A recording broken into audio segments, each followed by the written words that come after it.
Hello everyone and welcome back to Coffee at the Crossroads.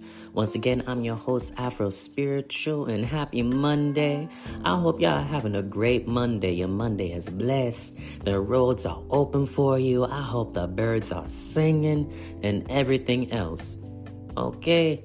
Ironically enough, I am actually drinking coffee this morning. Made myself a little cafecito and all that stuff. Shoot, tastes so good. Yes, indeed. Shout out to the Oriate that helps out my ile and everything when it comes to the Risha ceremony, because that's his cafecito recipe and it's oh so good. Granted, it will never be as good as his because I don't know what he puts up in there. But honey, let me tell you, that's some good cafecito. Anyway, moving right along, y'all. Today is going to be a look forward to episode, and it's going to be about ancestral veneration, y'all. Ancestral veneration. All right. Now, a lot of people think that ancestral veneration is just as simple as you working with the dead. Honey, that is a little bit too ambiguous because when it comes to working with the dead, that is an overarching umbrella. I'm talking about your ancestors, your bloodline lineage, okay? What is ancestral veneration?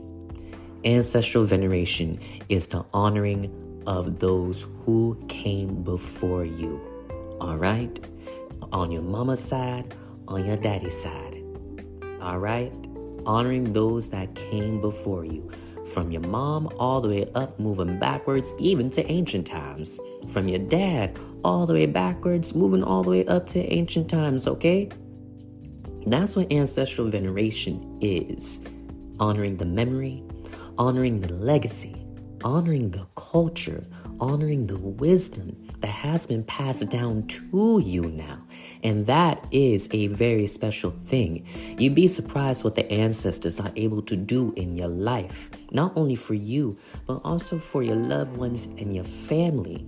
Okay? Shoot, in the Hoodoo community, they say aside from your intuition, listening to your higher self, your ancestors are your first defense. So if your veneration is not on point, honey, you basically walking out in that world butt-ass naked. That ain't good. Trust me, you don't want that. You need a little something. Shoot, it's also a little comforting to know that you have people out there on the other side with your best interests at heart. Now, some people also ask the question, do everyone have ancestors that favor them and walk with them? Yes, they do. We all got ancestors. Shoot, it's a little silly to think that no one has ancestors. There's at least one ancestor in your corner, believe it or not. All right? There's at least one there. Shoot, some of us as a whole squadron. Clan up. Squad up. You know what I mean? But why is ancestral veneration important? Okay, first things first, I'm going to start off by saying this. Your body and your blood is your first altar. We're going to get into altars in this episode. Your body and your blood is your first altar and temple. You are your ancestors, people. You are your ancestors. Regardless of the history of your people, for better and for worse, regardless of the atrocities that your people may have committed, or twisted up my words a bit, or if your people were victims of history, of the atrocities committed by another. All right? In your body and in your blood carries the blessings, the memories, the pains, the triumphs, even to the spiritual gifts and wisdom. Everything of your whole bloodline lives within you now. Okay? Keep that in mind as I go forward in this episode, okay? Because there's a lot of people in this world especially in the United States. And if you know anything about the history of the United States, especially in the South, you know the people I'm talking about, okay? No tea, no shade to them, but you know the people I'm talking about that love to say they are not their ancestors. And because they're not their ancestors, they have no atoning that they need to do. Now, it's not everyone part of that community, but honey, I am a black man that lives in the South. You'll be surprised how many times it's been told to my face, publicly and online, by ignorant folk telling me that they are not their ancestors and they owe nothing when they benefit from the very systems that was put in place by their ancestors. But yet they're not their ancestors, but yet they continue and perpetuate the bigotry in which their ancestors instilled in their descendants all the way leading up to them. In my opinion, if everyone practiced a little bit of ancestral veneration, this world actually might be a better place. Not gonna lie to you. Because let me tell you something. What you do now affects the next 7 generations, moving forward and back, healing generational issues of the past and alleviating issues of future generations, setting them up for success the right way. Shoot, in some cultures, they say, and this is for those that believe in reincarnation, they say that what you do now, you're setting up your future incarnation, because they believe that you reincarnate in your bloodline. So if you in this life acting a fool, doing nothing, no care in the world, honey, what happens if you end up reincarnating? You done nothing to help your bloodline whatsoever, especially your future generations. You done nothing. You just acted a total fool of yourself. If you happen to come back, honey, you set yourself up for basically hell. Shoot. And you're not doing yourself any favors. So, what does that mean then?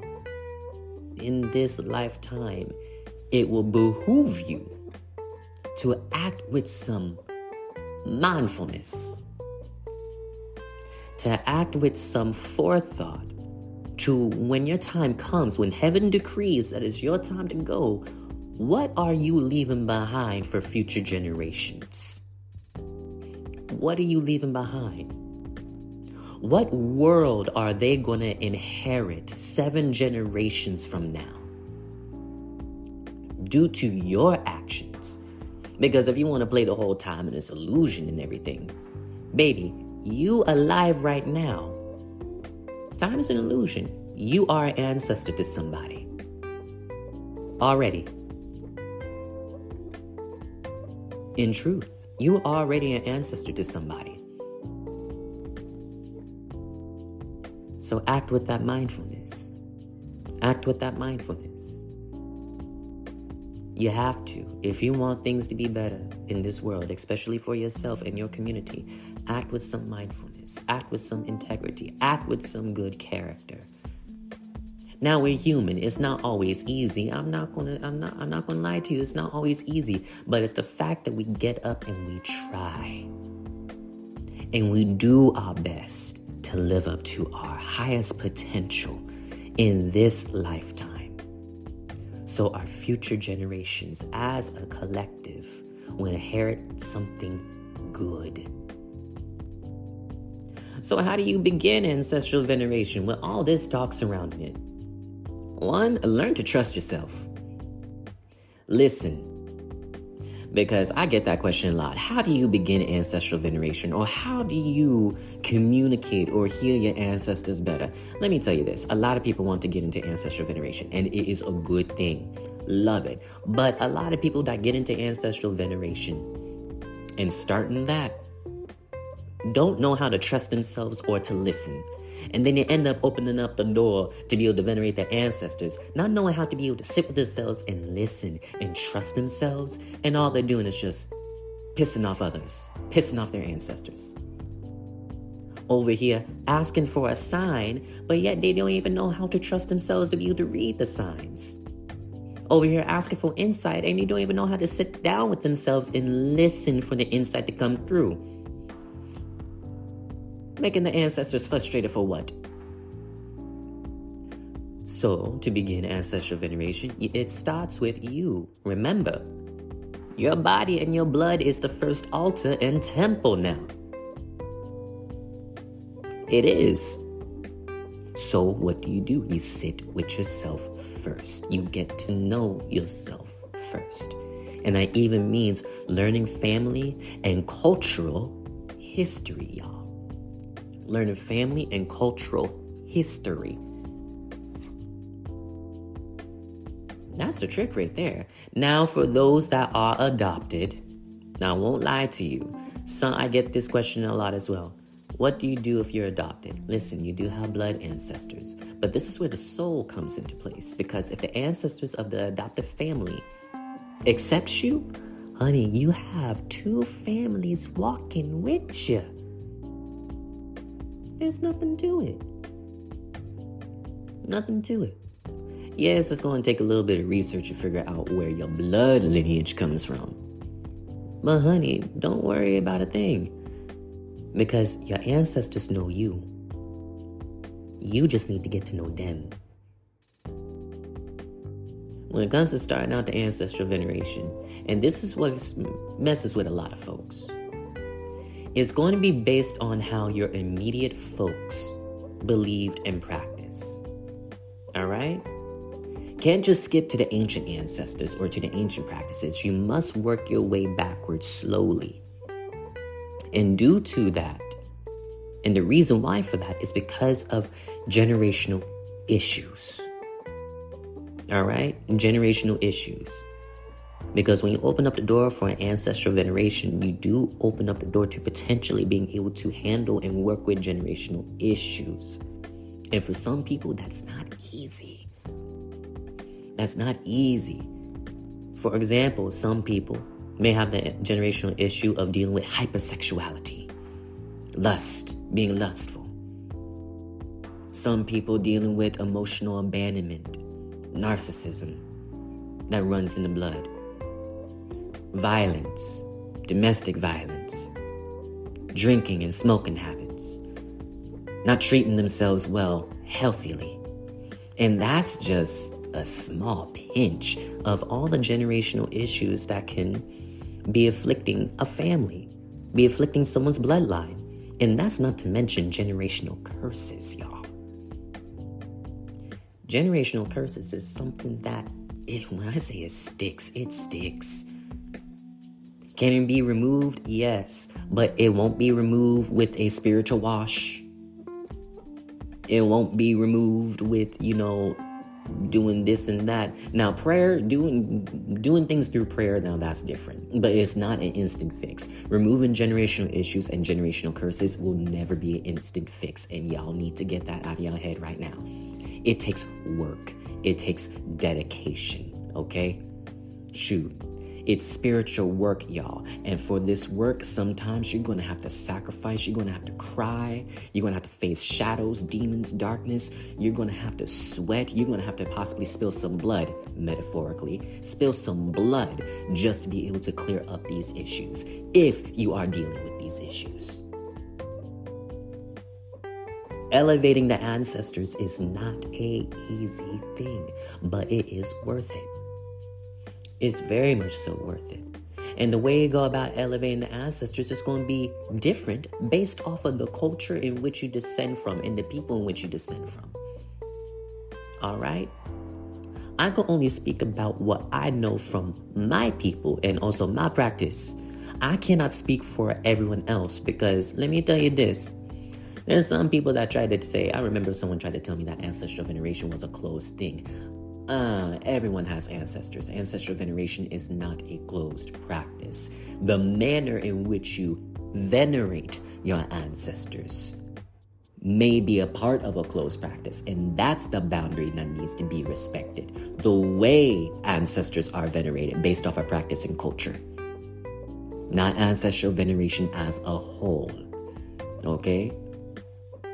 Keep that in mind now. Keep that in mind.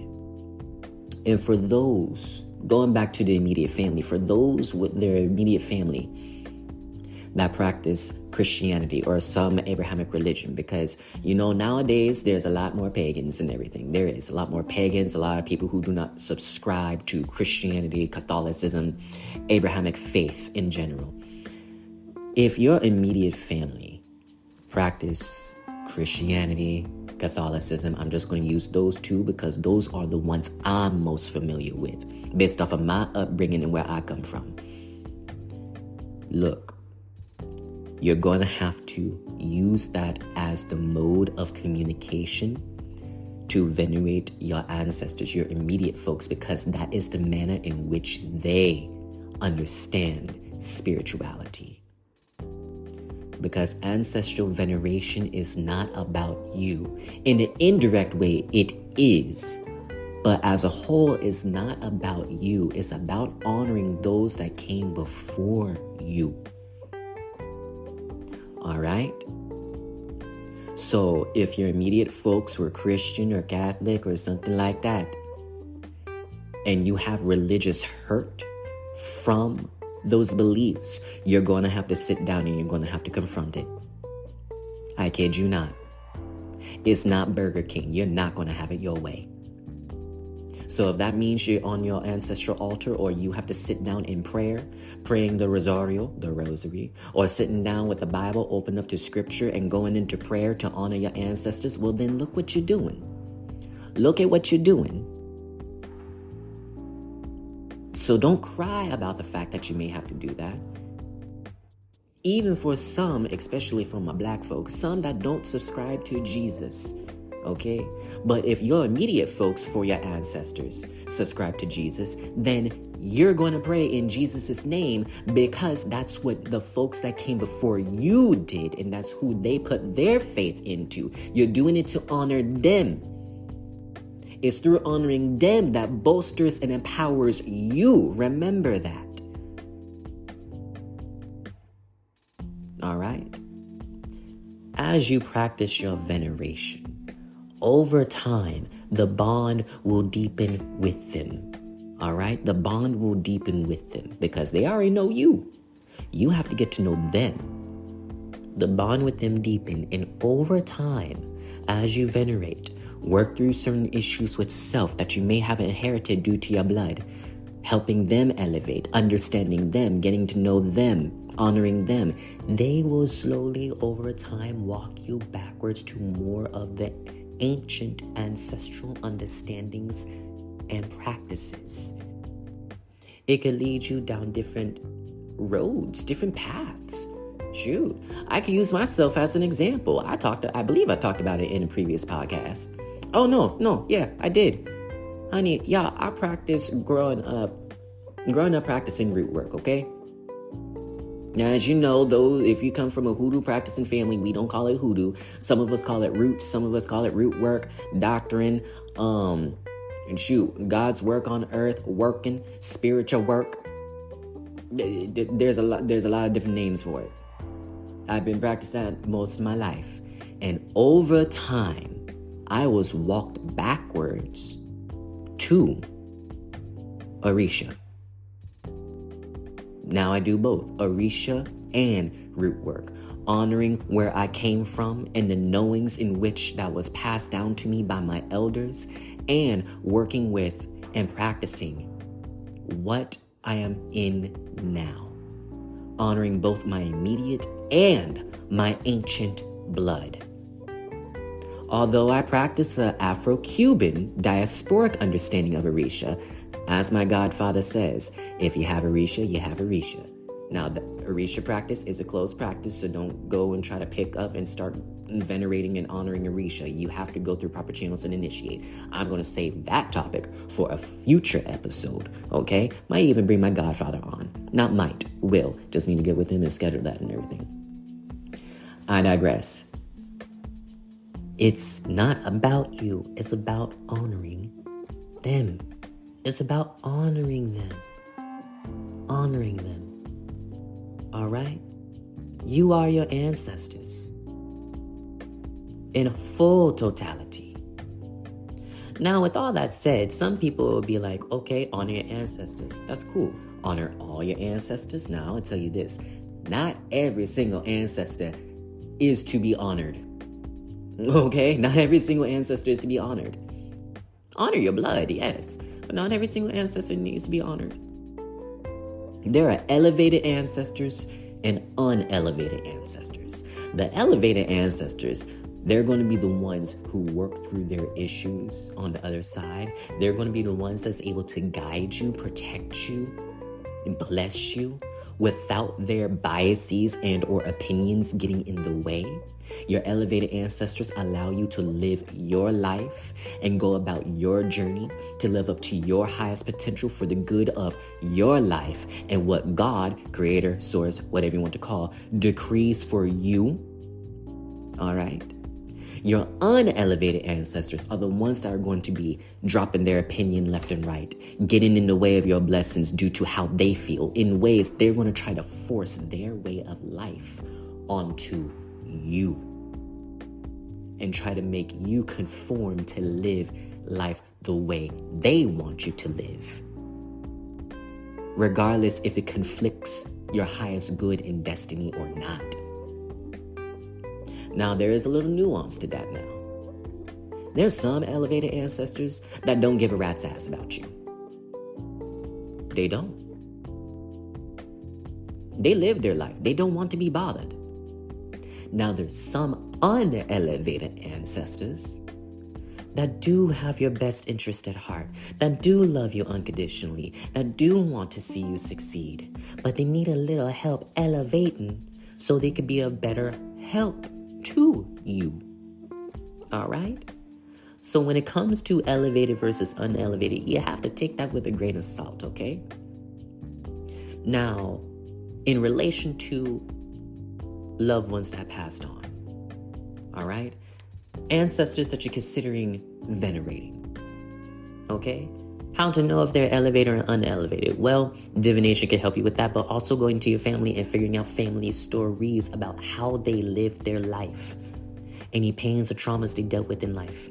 Were they happy? Were they at peace? Or were they not? Did you have a good relationship with them in life? Or did your family members have good relationships with them in life? Or was the relations to the family filled with bitterness and anger? All right? Now, there's some ancestors that favor people, but the descendant that is alive never met that person.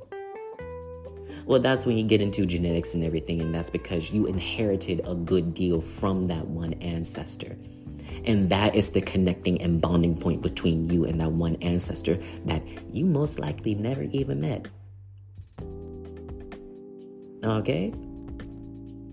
That's actually how it worked out for me, not gonna lie, with one of my ancestors. Just saying. That's what my daddy said. But anyway. With that said, when it comes to ancestral altars, now depending on the culture, ancestral altars are important. Not only culture, but practice. Ancestral altars are important. But there's different ways to venerate. Because, for example, especially when it comes to the Hoodoo community, we have our altars. We do. Well, a lot of us do. But some folks from different practices will try to tell Hoodoo practitioners not to have our altars in the bedroom because it's not traditional. And my response every single time is this, especially within the Hoodoo community and other folks that love to tell Hoodoo practitioners what to do with our altars. Listen, if we wanted to be traditional, there's no altars in Hoodoo. As I said, your body and your blood is the first altar. So if that's the case, if you want to get traditional, there's no altars. How do you venerate? You venerate through song. You venerate through prayer.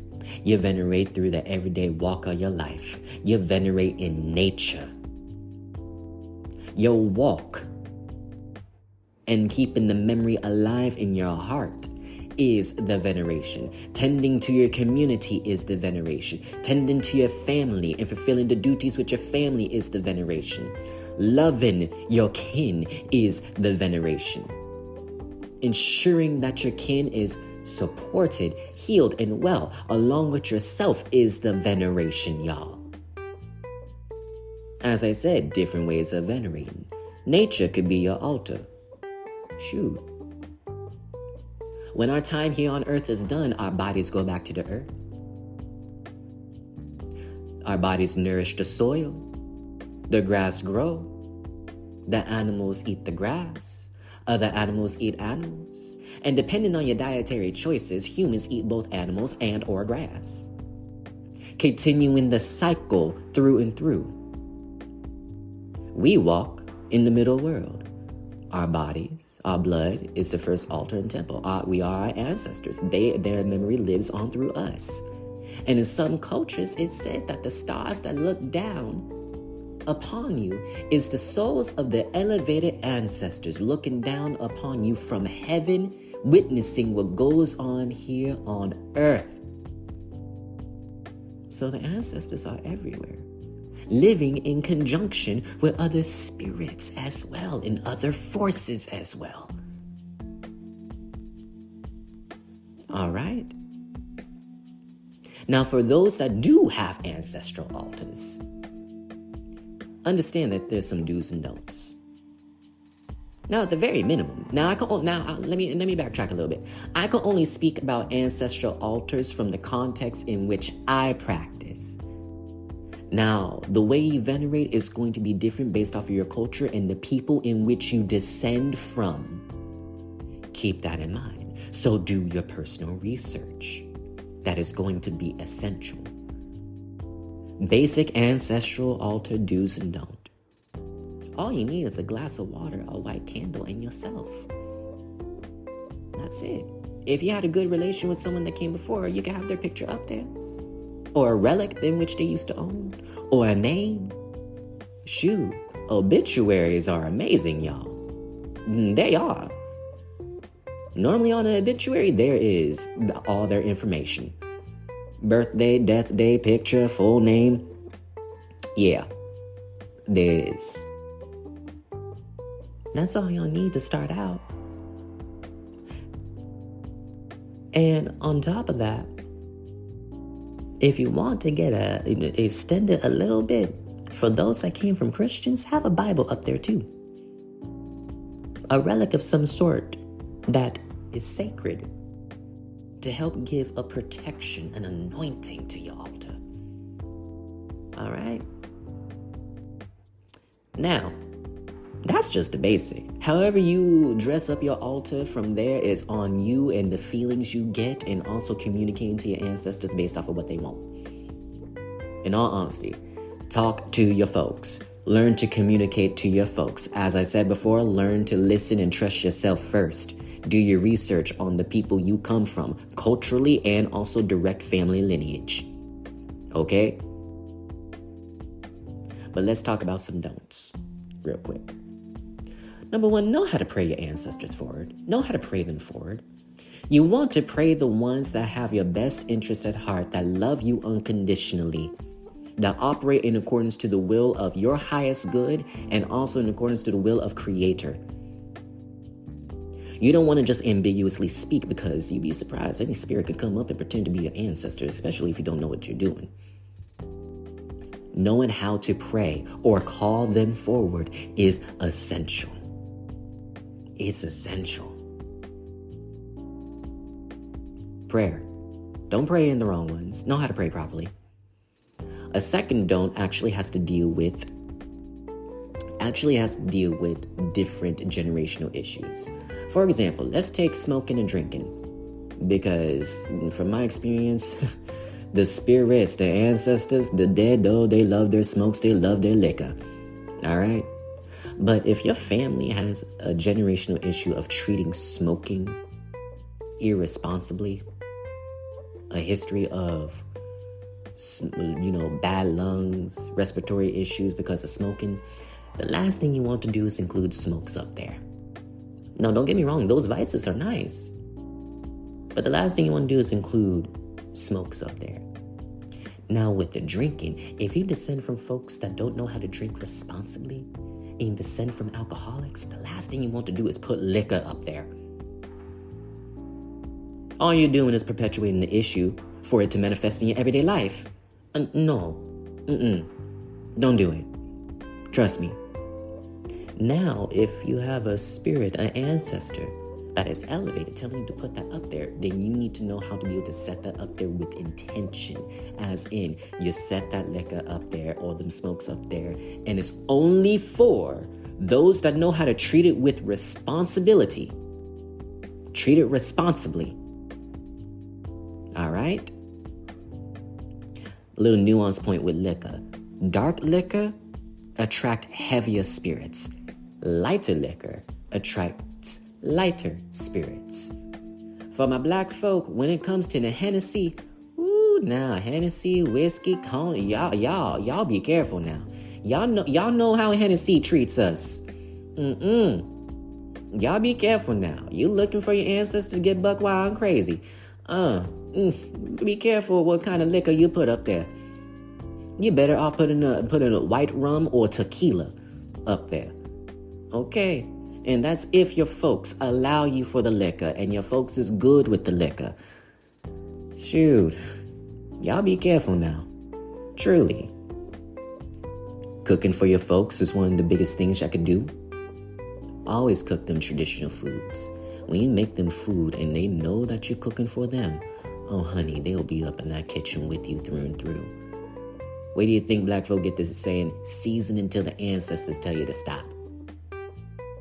Just saying. Tell y'all. Your kitchen could be made into an altar. It really can. Shoot. You'd be surprised. Many grannies do it. They honestly do. Why do you think the food be coming out so good? It's not just their innate skill now, but the ancestors are cooking through them, moving through them, feeding the folks with good food. Family togetherness. Again, many ways to venerate. Many ways to venerate. Truly. Think outside the box. You don't have to be so formal. There's a time to be formal when it comes to your veneration. There are times to be casual and be intimate with your veneration. Because it is an intimate thing to do. You are your ancestors, once again, for better and for worse. For the good, bad, and the ugly. For the blessed and the anointed. And the pains, traumas, and also the tribulations and atrocities. Do I have to sit here and go through a whole thing of epigenetics, how it was discovered that genes carry memory and trauma can be passed on to future generations? Do your research now. It's true. Just saying. Now, to close on out with here, what I want y'all to take away from this is simple. Okay? The trauma of a people is very much so alive in today's time. And as a community, especially black folk, in many ways, we are tired of saying the same old things. Now, it's not only black folk, but minorities as a whole. It's time for folks to start listening. Truly listening. Because if it wasn't an issue, then why is it still being spoken about amongst groups of people? I firmly do believe if all of us in some way, shape, or form do a little ancestral veneration and ancestral work to heal and uplift our bloodlines, the world potentially may become a better place. Recognizing the truth of history, facing down the issues of our bloodlines, and saying enough is enough and working to elevate it. I'm sure humanity may have a fighting chance at coming together as a collective, respecting each other's differences and cultures and embracing the understandings, the histories, and cultures as a whole. Now, y'all, thank y'all for listening. Once again, my name is Afro Spiritual. This is Coffee at the Crossroads. And if you out there ever want to talk, or if you want to procure any of my services, honey, my Calendly is linked in my bio of this podcast. You can find me on Instagram at Afro_spiritual. You can find me on TikTok. And y'all have an amazing Monday. And I'll be with y'all next podcast. Now, next podcast is going to be a doozy. So come with a steeled stomach. Because we're going to get into some history about Black folks and about the medical field. Okay? Y'all take care. God bless. May the ancestors bless y'all. And I hope y'all's healing and elevation is easy. Y'all take care.